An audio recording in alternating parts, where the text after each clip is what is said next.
शूद्र। आज बात करते हैं शूद्र की। ये शूद्र क्या है? दरअसल शूद्र शब्द के अर्थ से अगर कहा जाए तो यह एक गाली दी हुई है। भारत के ब्राह्मणों ने भारत के मूल निवासियों को एक गाली दी है, शूद्र। इसे पूरी तरह से समझना आवश्यक है। भारत का जो ब्राह्मण है या ब्राह्मणवाद है, एक ऐसी विचारधारा है जो हर किसी अन्य मजहब को, चाहे वो मुस्लिम हो, सिख हो, ईसाई हो, पारसी हो, जैन हो या बौद्ध हो, हिंदू या ब्राह्मण धर्म को छोड़कर, चाहे वो कोई भी धर्म हो, सबके लिए ईर्ष्या और द्वेष एवं हिंसा का भाव रखता है। इसलिए शूद्र यह आज के ओबीसी, एसटी और एससी को दी गई गाली है, जिसका अर्थ है सुअर के जैसा नीच, ब्राह्मणों का गुलाम। सूकर अर्थात ग्रंथों में सूकर कहा गया है, कहीं कहीं वराह लिखा गया है सुअर को। तो सूकर प्लस द्विज, द्विज मतलब ब्राह्मण। किसका? सुअर के जैसे गुलाम, ब्राह्मणों का। इसलिए कहने का मतलब है कि ब्राह्मणों के पालतू सुअर, यह अर्थ है शूद्र का। सवाल उठता है, ये शूद्र या ब्राह्मणों के गुलाम किसे कहा गया है? अर्थात शूद्र कौन थे? ब्राह्मणों ने धर्म बनाया, ब्राह्मणों ने जातियाँ बनाई, ब्राह्मणों ने भगवान बनाया और पूजा करवाई। किससे पूजा करवाई? ब्राह्मणों ने भगवान भी बनाया, धर्म भी बनाया, जातियाँ भी बनाई, और पूजा किससे करवाई? इस देश का ओबीसी, एसटी और एससी के द्वारा। राशिफल बनाए, वर्ण बनाए, ब्राह्मणों ने टोना टोटका, जादू, भगवान के नाम पर भय, अंधविश्वास बनाया, पाखंड बनाया, पत्थरों को पूजना लोगों को दिया और पूजा करवाना दिया, हवन करवाए, यज्ञ करवाए, ये सारे के सारे बनाए, सिर्फ और सिर्फ अपनी युगों युगों की राजनीति तैयार की और इस देश के तमाम लोगों को, सबको मानसिक शारीरिक गुलाम बना दिया, जिससे हम सदियों से झेलते आ रहे। इस देश का ओबीसी भी झेल रहा है, इस देश का आदिवासी भी झेल रहा है, इस देश का दलित भी झेल रहा है। अर्थात पूरा का पूरा ओबीसी, एसटी, एससी सब के सब इस गुलामी को सदियों से झेल रहा है। इसी श्रृंखला का हिस्सा है एक शूद्र। शूद्र ना ही कोई वर्ण है और ना ही ये कोई जाति है। दुनिया में ब्राह्मणी धर्म एक दुनिया में ब्राह्मणों के विचार या ब्राह्मणवाद, ये कह लेना चाहिए, यह धर्म भी नहीं है। हिंदू कोई धर्म नहीं है, ब्राह्मण भी कोई धर्म नहीं है। ये केवल ब्राह्मण और उसका ब्राह्मणवाद है। इसमें किसी को भी शामिल नहीं किया जाता है सिवाय ब्राह्मणों के। इनके ग्रंथों का पठन पाठन या उनके ब्राह्मणी ग्रंथों को कोई पढ़ नहीं सकता, कोई पढ़ना नहीं चाहिए। इसलिए इसका सुरक्षित अधिकार ब्राह्मणों ने अपने पास रखा। ब्राह्मणों के अलावा कोई भी इंसान उनके ग्रंथों को पढ़ नहीं सकता, ना ही उसका खंडन या उच्चारण कर सकता है। इसलिए देश के तमाम मंदिरों में ब्राह्मणों के अतिरिक्त कोई ग्रंथ नहीं पढ़ सकता, या ब्राह्मणों का अपने ब्राह्मणों के लिए दिया हुआ एक एकाधिकार और एक प्रकार से आरक्षण है। इसलिए ब्राह्मणों ने शूद्रों का आविष्कार किया, क्योंकि ब्राह्मणों को मालूम है कि उनके धार्मिक ग्रंथ सिर्फ भारत के बौद्ध धर्म को, बुद्ध के विचारों को दफनाने के अलावा कुछ भी नहीं है। ब्राह्मणों के धर्म ग्रंथों का नैतिकता और मानवता से कोई संबंध नहीं है। यदि अर्थात इसी को शूद्र कहा गया है, अर्थात ओबीसी, एसटी, एससी इनके धार्मिक ग्रंथ यदि पढ़ ले तो पक्का है, यदि ओबीसी, एसटी, एससी या इस देश का कोई भी इंसान अगर ब्राह्मण के धर्म को पढ़ ले तो पक्का है उसके सामने ये सच्चाई आएगी कि ये मानवता के दुश्मन है, जिनमें मानव एवं मानवता के खिलाफ षड्यंत्र है। यदि शूद्र ब्राह्मणों के ग्रंथ को पढ़ ले तो वह जलाने की बात करेगा, जाग उठेगा। कौन? इस देश का शूद्र, चाहे वो ओबीसी हो, चाहे एसटी हो, चाहे एससी हो, अगर ब्राह्मणों के ग्रंथों को पढ़ता है तो डेफिनेटली ये तय है कि वो उसको जलाने की बात करेगा, क्योंकि मानवता के दुश्मन है। वो जाग उठेगा। इसलिए इन्हें शूद्र करार दिया, ताकि ब्राह्मणों के ग्रंथ, ब्राह्मणों की शिक्षा से इस देश के ओबीसी, एसटी, एससी को दूर किया जा सके। क्योंकि ब्राह्मण चाहता है कि उसकी ब्राह्मणी शिक्षा पर कोई भी अन्य धर्म का इंसान या कोई इस देश का मूल निवासी ओबीसी, एसटी, एससी का व्यक्ति अपना सुझाव नहीं दे सके, ना ही उसे पढ़ सके, ना ही उसे समझ सके। इसलिए ब्राह्मणों ने शूद्र बनाकर इन्हें शिक्षा से दूर रखा। ब्राह्मणों ने समझा कि यदि उनकी शिक्षा अर्थात ग्रंथों की शिक्षा हो, चाहे भगवान के लिए हो, चाहे मूर्ति हो, चाहे कुछ भी हो, या मंदिर में जाना हो, यदि इस शिक्षा से हमें दूर रखना है इस देश के ओबीसी, एसटी, एससी को, तो फिर उसे गुलाम बनाना पड़ेगा। तो गुलाम किस तरह से? यदि गुलाम नहीं बनाएंगे, ब्राह्मण ये सोचता है कि यदि गुलाम नहीं बनाएंगे तो ये लोग हमारी ब्राह्मणी शिक्षा का कभी भी विरोध कर सकते हैं, लड़ाई झगड़ा करेंगे और जाग उठेंगे, जो ब्राह्मणों के लिए अच्छा नहीं होगा। इसलिए समूचे प्रजा को 3 भागों में विभाजित किया। शूद्र बनाने के लिए ब्राह्मणों ने पूरे प्रजा को 3 भागों में विभाजित किया, जिससे ब्राह्मणी शिक्षा पर कभी भी कोई ओबीसी, एसटी या एससी का इंसान हमला नहीं कर सके। पहला, जो बुद्ध को मानते थे ये लोग, ना तो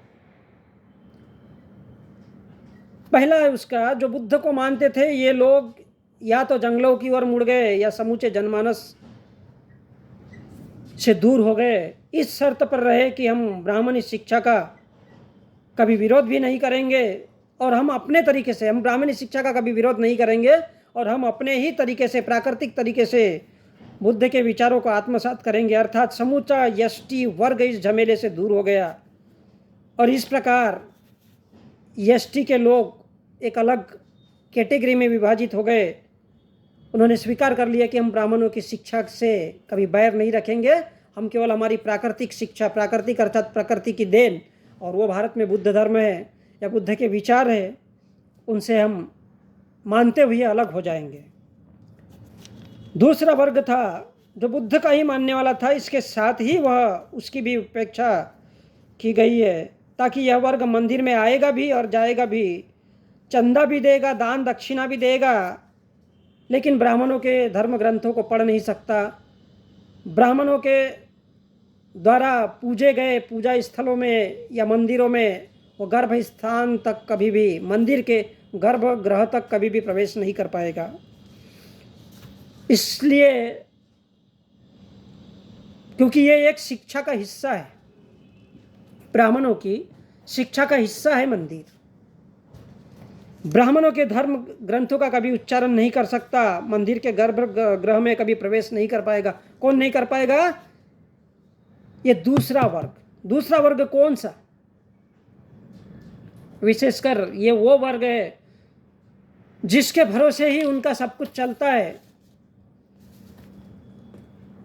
और मंदिर में अगर पूजा करना है तो पूजा केवल ब्राह्मण ही करेगा, यह वर्ग नहीं करेगा, क्योंकि यह वर्ग भी शूद्र है, नीच है, पतित है, गिरा हुआ है। कौन? ऐसा ब्राह्मण सोचता है। किसके लिए? इस वर्ग के लिए। लेकिन यह मंदिर आएगा, दान दक्षिणा देगा और इसी के दान दक्षिणा से भगवान की रक्षा होगी, भगवान प्रसन्न होगा।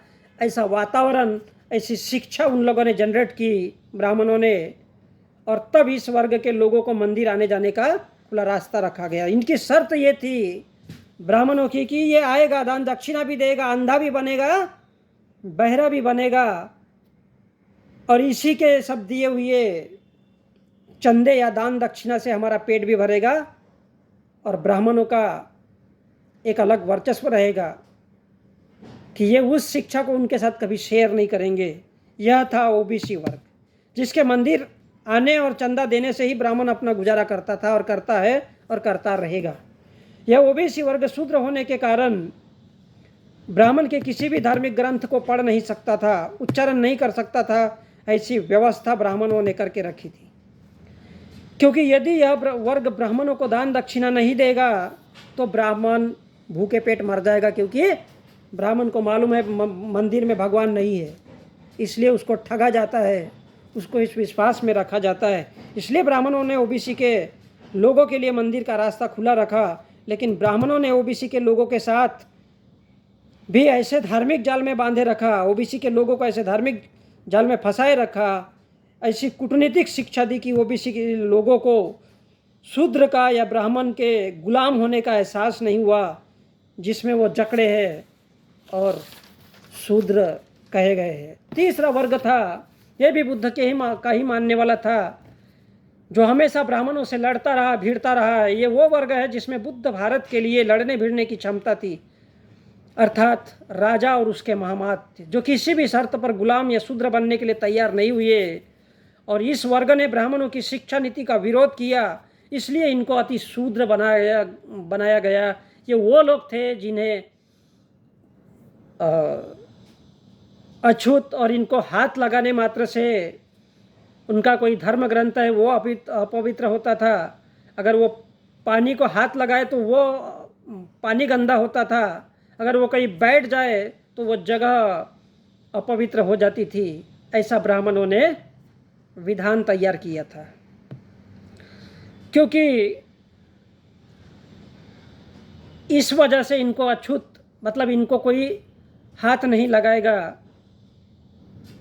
एक प्रकार से इनको हाथ लगाने से जो बीमारियां होती है कोरोना जैसी, वो हो जाएगी शायद, ऐसा ही सोच करके एक फतवा जारी किया गया था। ब्राह्मणों ने इनके लिए फतवे जारी किए कि इस वर्ग को पूरे समाज एवं गांव से निष्कासित किया जाए, इनको पूरे गांव से, और इनके साथ कोई अन्य समाज या व्यक्ति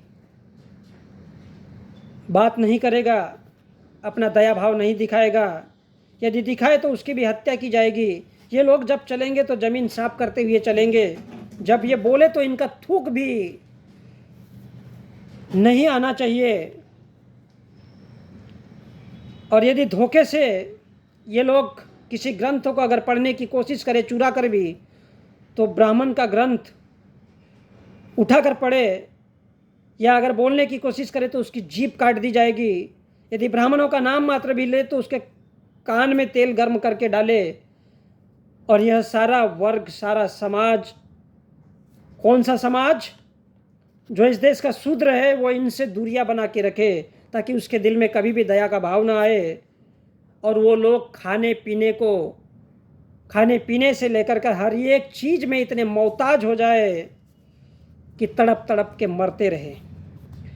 इनको किसी का हाथ भी नहीं लगना चाहिए, वरना जमीन अपवित्र हो जाएगी। इन्हें पानी तक नहीं दिया जाएगा। इनकी स्त्रियां खुले स्तन रखेगी, ताकि जब भी ब्राह्मणों की उस पर नज़र पड़े तो उससे मनमानी कर सके। ये शूद्रों के लिए भी था। इस देश के ओबीसी के लोग थे, ब्राह्मणों की नज़र उनके लिए भी थी। वो किसी को छोड़ते नहीं थे, चाहे शूद्र हो चाहे अति शूद्र हो। इन सब के लिए जो उनकी बीबियाँ, उनकी पत्नी, उनकी बेटियाँ थी, वो इनके लिए केवल एक अय्याशी का अड्डा हुआ करती थी। और इसलिए इन लोगों ने ऐसे ग्रंथ लिख करके रखे। इस प्रकार इस अस्पृश्य और इन्हें अतिशूद्र कहा गया, जो आज का अनुसूचित जाति का वर्ग है, जिसे किसी भी शर्त पे इन्हें सिर्फ मरने के लिए छोड़ दिया गया, क्योंकि यह वर्ग ऐसा था जो बुद्ध की शिक्षा का प्रचार प्रसार करता था और उसके लिए अपनी जान गंवाने को हमेशा तत्पर रहता था। इसलिए इनसे सारे समाज से, सारे जातियों से, सारे वर्ग से इनको हट करके देखा गया और इन्हें गांव से बाहर खदेड़ा गया। अगर सोचा जाए तो दुनिया के किसी भी धर्म या सभ्यता में इतना क्रूर अमानवीय व्यवहार नहीं मिलता जितना भारत के ब्राह्मणों द्वारा भारत की बौद्धकालीन सभ्यता को समाप्त करने, दबाने के लिए किया गया। यहाँ तक कि कुत्ते और बिल्ली पानी पी सकते थे, लेकिन भारत के अति शूद्र या अछूत को मना कर दिया गया, रोक दिया गया। दरअसल यह शूद्र या अति शूद्र इसलिए बनाए कि ये ब्राह्मणों की शिक्षा पर कभी कोई सवाल खड़े ना कर सके। इसलिए शूद्रों को यानी ओबीसी वर्ग के लोगों को ग्रंथों के माध्यम से भ्रमित किया गया। किस प्रकार भ्रमित किया गया? रामायण में शंभुक का वर्णन जब आता है कि वह अति शूद्र था, ऋषि था और वह ब्राह्मणों के ग्रंथों को पढ़कर लोगों को सावधान करता था, इसलिए उसकी हत्या की गई। तात्पर्य यह है कि यदि कोई ब्राह्मणों की शिक्षा का पठन पाठन करता है तो उसकी हत्या करवानी चाहिए, जैसे राम ने शंभुक की थी। एक प्रकार से इस देश में बड़ा यशोगान किया जाता है कि वो मर्यादा पुरुषोत्तम है और वो एक इंसान की हत्या इसलिए करता है कि उसके धार्मिक ग्रंथ को पढ़कर दो चार लोगों को वो कह दे। इसी प्रकार दूसरा उदाहरण एकलव्य का आता है कि उससे उसका पूरा अंगूठा ही काट दिया जाता है क्योंकि वो आदिवासी था। तो इसका मतलब साफ है, क्योंकि रामायण और महाभारत पूरी तरह से काल्पनिक है, इसका मतलब साफ है कि ये सिर्फ इस देश के ओबीसी वर्ग के लोगों को, जिन्हें शूद्र कहा गया है, उनके लिए एक शिक्षा का प्रमाण था कि आप लोग मिलकर के उनकी हत्या करवा दो जो हमारे धार्मिक ग्रंथ के बारे में जानने की कोशिश करते या जानने का कोशिश करते, या अगर मंदिर में ये लोग प्रवेश करते तो उनकी सीधी सीधी हत्या या उनका काटपीट करना ही, उनको काट देना ही एकमात्र सॉल्यूशन है। इस देश के ओबीसी के लिए, इस देश के शूद्रों के लिए ये शिक्षा दी गई थी। मतलब साफ है, यदि कोई ब्राह्मणों के ग्रंथों को पढ़ने की कोशिश करे तो उसकी हत्या होनी चाहिए। यह रामायण का मैसेज है। जो ब्राह्मणों के ग्रंथ है लगभग सभी शंभुक और राम की कहानी जैसे ही है। ऐसे ही ग्रंथों को बनाकर इसे ओबीसी यानी शूद्रों पर लादा गया और भारत के ओबीसी के लोग सदियों से इसी दलदल में आज तक पड़े हुए हैं। क्योंकि ब्राह्मण भारत का एक ऐसा हिस्सा है जो कभी भी किसी से मैच नहीं खाता है। ब्राह्मण कभी नहीं चाहता है कि इस देश का कोई भी इंसान सुकून से खाए, सुकून से जिए या वो सुकून से रह सके। ब्राह्मण भारत एक ऐसा भारत था जिसमें ओबीसी, एसटी, एससी की ज़मीनें छीन ली गई थी और ये जाकर के 1795 में अंग्रेज़ों ने इसके लिए ब्राह्मणों से लड़ भीड़ करके इस देश के शूद्रों यानी ओबीसीओं को यह अधिकार दिलाया है। इस बात को कभी नहीं भूलना चाहिए। इसलिए सन 1785 में उसके अधिनियम 11 के द्वारा भारत के शूद्रों यानी ओबीसी, तेली, मरार, कुंभी, लोधी, पवार इत्यादि जो भी इस देश में है, इनको संपत्ति का अधिकार या संपत्ति रखने का अधिकार अंग्रेजों ने दिया। वरना ब्राह्मण तो इनकी संपत्ति से लेकर के सब कुछ छीन लेना चाहता है, जिसका ब्राह्मणों ने भयंकर विरोध किया था। ब्राह्मणों ने लगातार एक के बाद एक सैकड़ों, हजारों, लाखों ग्रंथ लिखकर, एक ही समय नहीं लिखे, धीरे धीरे जिस वक्त जिसके दिमाग में जो आया वो लिखता गया और उसको फलाना कांड, ढेकाना कांड, कभी सुंदर कांड, ये बोल बोल करके उसमें कंटिन्यू जोड़ा गया ताकि लोगों को अधिक से अधिक मात्रा में भ्रमित किया जाए और शूद्रों यानी ओबीसी के लोगों, अति शूद्रों और आदिवासियों को, इन सब को पढ़ने लिखने का अधिकार छीनकर ब्राह्मणों ने इन्हें अपनी शिक्षा मनवाने पर मजबूर किया। ब्राह्मणों की शिक्षा अर्थात जो कुछ भी मिले आए उसको सबको स्वाहा, स्वाहा मतलब जला डालो, ख़त्म कर डालो। घी डाला जाता है और वो क्या क्या डाला जाता है और बोला जाता है स्वाहा, मतलब सब कुछ इनका जला डाल, इनका कुछ नहीं होना, जो हम बोलेंगे चाहे वो कितना भी गलत हो वही इनको सुनना पड़ेगा। तो ये एक इनके शिक्षा से दूर रखने के लिए ये सारे हथकंडे थे कि इनके ग्रंथों से, इसलिए इनको ये शूद्र बनाया गया। इनके ग्रंथों को कोई पढ़ ना सके, केवल ब्राह्मण ही पढ़ सके, ऐसी व्यवस्था लागू की गई। शूद्र अर्थात ओबीसी को एसटी एससी वर्ग के पीछे नफरत, ओबीसी को एसटी और एससी के पीछे नफरत और दुश्मनी भरा व्यवहार डलवा दिया, जिससे इनका शिक्षा के लिए आपस में युद्ध चलता रहे, एक दूसरे को ये जलते रहे और ब्राह्मण उसका मजा ले सके। ब्राह्मणों द्वारा शूद्रों को शूद्र बनाने के पीछे एक सबसे बड़ा कारण था भारत के बौद्ध सभ्यता से दूर रखना और आदिवासी, दलित एवं अन्य पिछड़ा वर्ग की शिक्षा को समाप्त करना और मंदिर शिक्षा, हवन, यज्ञ इत्यादि केवल ब्राह्मणों द्वारा करना, इनको दूर रखना और इनसे जलन की भावनाएं रखना। ब्राह्मणी शिक्षा, ब्राह्मणी ग्रंथ, ब्राह्मणी धर्म में केवल ब्राह्मणों का अधिकार बनाए रखना है। इसलिए भारत के किसी भी मंदिर के गर्भगृह में प्रवेश पर शूद्रों का रोक लगा दिया जाता है। लेकिन भारत का ओबीसी, चाहे वो किसी भी जात का हो, वो जा सकता है, क्योंकि उसके जाने से ही मंदिर के पुजारी या ब्राह्मण का पेट भरता है, अदरवाइज वह खा पी नहीं सकता। और शूद्रों पर इसलिए रोक लगाई जाती है क्योंकि उनको मालूम है शूद्र ये पहचान सकता है या अतिशूद्र ये पहचान सकता है कि वो इस देश के तमाम मंदिर 99% बुद्ध के हैं। इसलिए ब्राह्मणों ने शूद्र और अतिशूद्रों का निर्माण किया ताकि इसके माध्यम से ये जो ओबीसी, एसटी और एससी के लोग हैं हमेशा शिक्षा से दूर रहे, ब्राह्मणों के ग्रंथ से दूर रहे, ब्राह्मणों के मंदिरों से दूर रहे, क्योंकि ये लगभग 99% बुद्ध के, और ये उन्हें समझ में भी नहीं आना चाहिए क्योंकि इसके साथ उनका पेट लगा हुआ है ब्राह्मणों का।